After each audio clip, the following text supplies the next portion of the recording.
Hey everyone, welcome to the Business Growth Pod. I'm Alan Draper, and I am excited for our episode today. I am actually out of town with my family, so I'm recording from our home in Naples, Florida. I'm excited. I'm skipping some beach time with the kids to chat with our guest today, and we're gonna talk about all things marketing. So any type of startup, you're going to want to listen in. So today I'm excited to welcome Assil Dayri. And Assil is a multiple agency owner, and he's the director of AMD Consulting Group, which is based between London and Dubai. This is going to be interesting. The group includes AMD Digital, a digital marketing agency, which is passionate about helping brands and companies grow through effective marketing, social media, and customer acquisition strategies.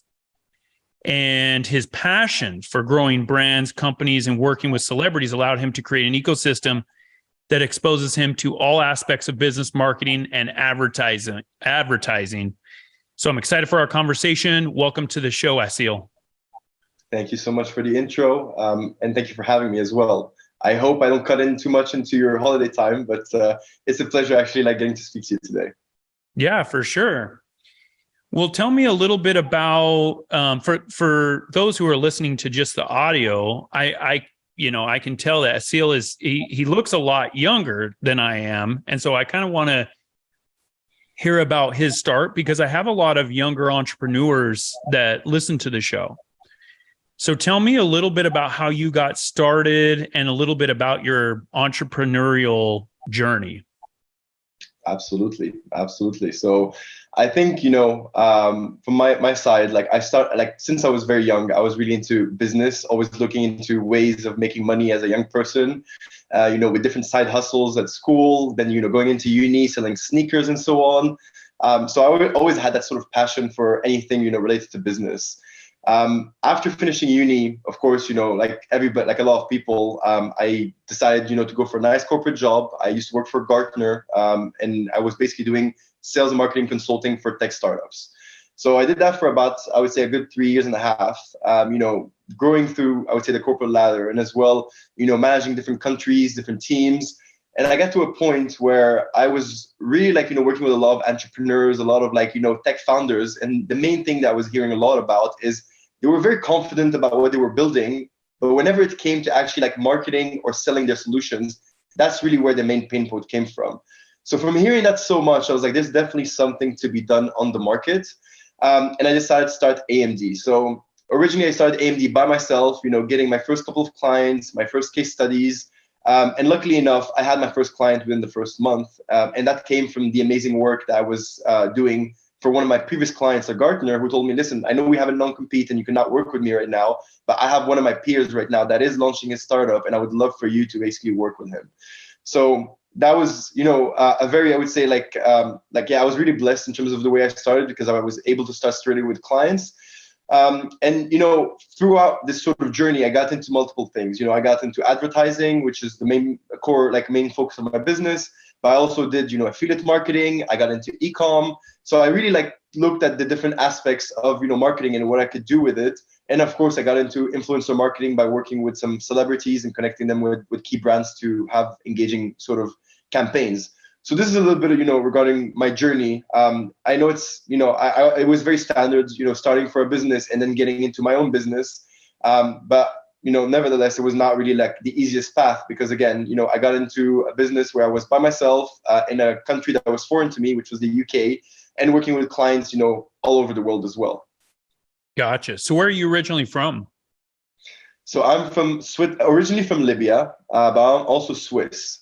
So, I'm sure not many people have heard of Libya, but it is this country in North Africa. And yeah, I was lucky enough as well to basically have the Swiss passport after living there for a couple of years, which basically allowed me to be in Europe. But again, the UK for me was always an interesting market because there's this sort of reputation in Europe that the UK is where most of the business is done. And that's really why I wanted to go to the UK and specifically to London to be able to, start my career there. And then I got into opening my business over there. Awesome. What have you noticed is different in the marketing world from country to country. Are you seeing that there are some differences, or are there some basic principles that apply regardless of where you are? Well, that's a really good question. I think one thing I would say is like there's definitely those, common sort of behaviors that you see across every single market, but each market has its own specificities, and the way the consumers engage as well with brands is very different. I'll give you an example. For example, in the Middle East right now, in e-com, so I have a lot of e-com clients that I work with, and in e-com, one thing we're seeing is what works the best is actually people are not willing to pay on the platform or on your website or your Shopify. They pay upon delivery. And that's a common trend in those kind of countries where people just want to get the goods in their hands and then they're willing to pay. So it's a different stage of the market, different stage of how you advertise it as well, because you're not telling people, oh, like you got to go to the website and order whatever you want and pay for it. You're basically telling them, make the order and then you'll be able to pay for it when it comes to the actual like delivery. And if you compare it to, US markets or European markets that are much more mature from that perspective, people are willing to put in their card details and spend thousands and thousands on one shop, literally, when it comes to that. So when it comes to actually addressing those sort of different behaviors, you have to market it differently. You have to understand those behaviors in order to align your strategies to it. But as well, you also need to understand, what are some of the things that, this audience is interested in and that could allow for further conversion. And that's one of those key things, as I said, like cash on delivery is one of the things that works really well. So I think one of the issues that startup entrepreneurs face is understanding certain practical business implications to their decisions. And this is very interesting that you're telling me that in some cases, in some countries, people don't pay until until after they receive the goods or services. And I think that in a lot of cases that would be very detrimental to business, a lot, especially because how does a business pay for those things up front, get them produced? So what is it about the marketing aspect that allows people to view the practicalities of a business? So how do you help people understand, hey, it's better from a marketing perspective for you to take payment after delivery than it is for you to say, hey, I'm going to charge up front? Are you looking at like price? Like, hey, maybe if I charge up front, I'm not going to be able to charge as much? Or what's that conversation like? And how do you analyze, it looks like to me, I guess my point is, and I'm having a hard time kind of putting it to words, but it looks like, there's this scale. On one side is, pricing, things like that. And then on the other side is the deliverables, what you're offering to the customer. And how do you balance those two things? How do you balance what's required for you to operate a profitable business with what the consumer wants? Absolutely. So, to answer the first part of your question, I think one thing that really helps as well, those conversations, is the A/B testing. Like, very simple process. You want to A/B test. You want to do one offer that has, payment on the platform through your payment processor, and the other one where it's cash on delivery, basically. And you don't need to allocate a huge budget to it. You can literally show, if they don't believe you can literally show them that one converts better than the other. And that's based on numbers. Numbers are not going to lie in that case. And that's what allows us to have a better conversation afterwards. That's only in the case if they don't have that trust in us or if they don't believe in us. But that doesn't happen very often because we have other case studies and other people that we can as well, share the data to demonstrate that.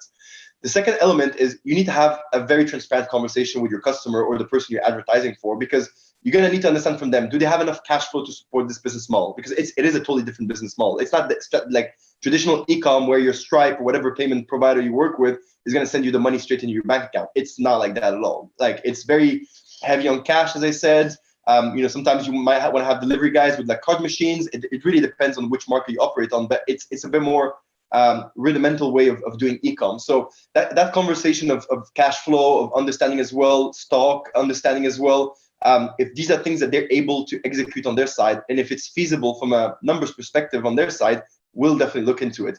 If it's not, we're going to look into other alternatives, or we'll look into targeting different markets. But again, they need to understand that if they want to, have that sort of awareness, visibility, and presence on that market, they're gonna have to align with the local trends. Like you're not gonna be that brand that changes the whole consumer behavior. Like that's very challenging from that perspective. So I think having that conversation around stock and numbers, plus as well demonstrating results from other like success cases or other, I would say, like, or even their own data through A/B testing is the best way to basically move forward around this. But it's not very standard, and again, it's not something that aligns with everybody's way of doing business, because like businesses that are super heavy, that are super short on cash flow, it's pretty much not possible to do that because your cash is out there for a while. Like until you get it back into the business, it's out there for a while.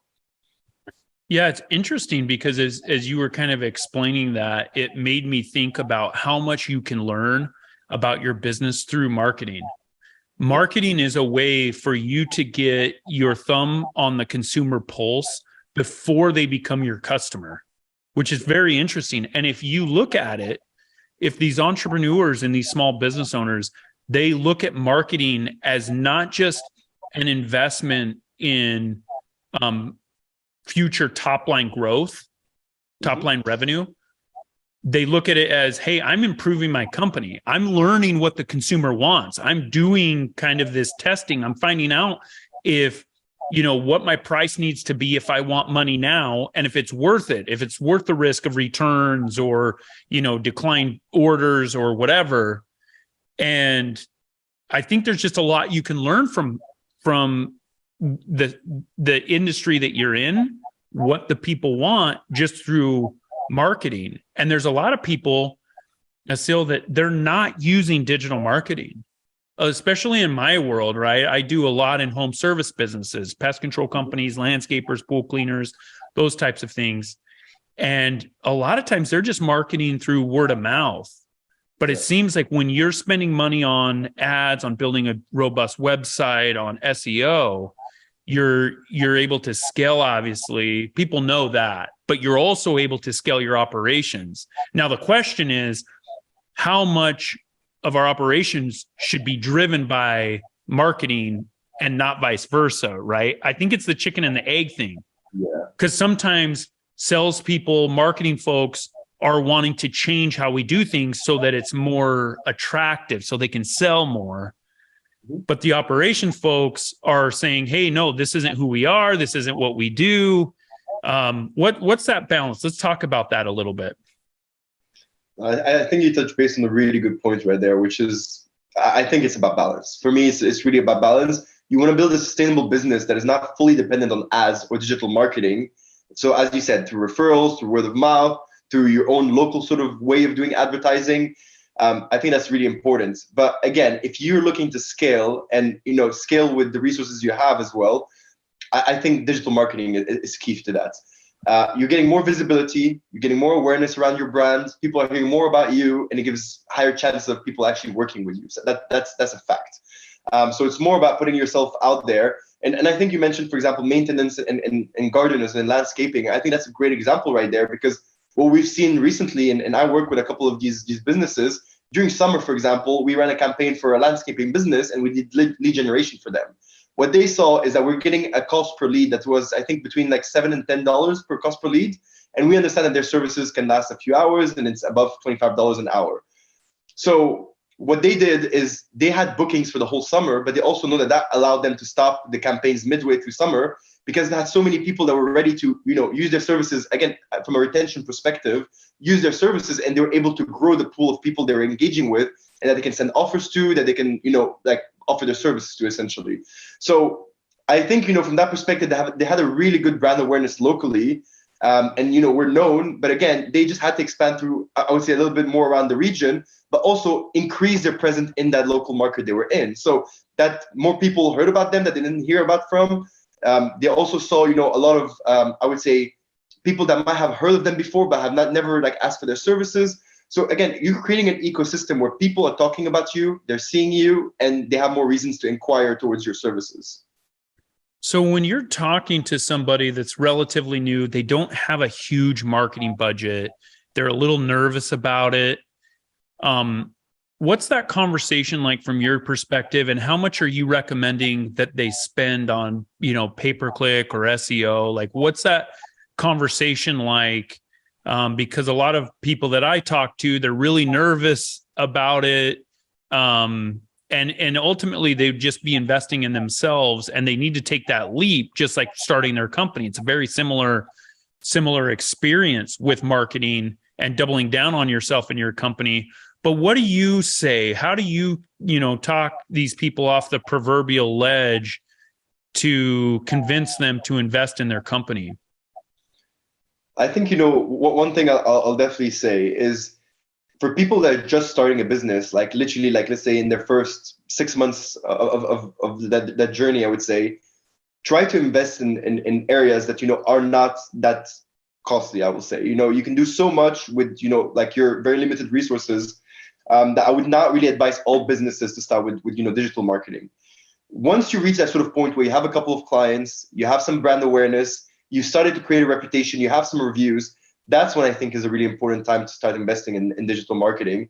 And the conversation that we typically have is around their goals. So we'll look into understanding, what is your revenue goal for the year? What is the number of clients you want to gain by the end of the year?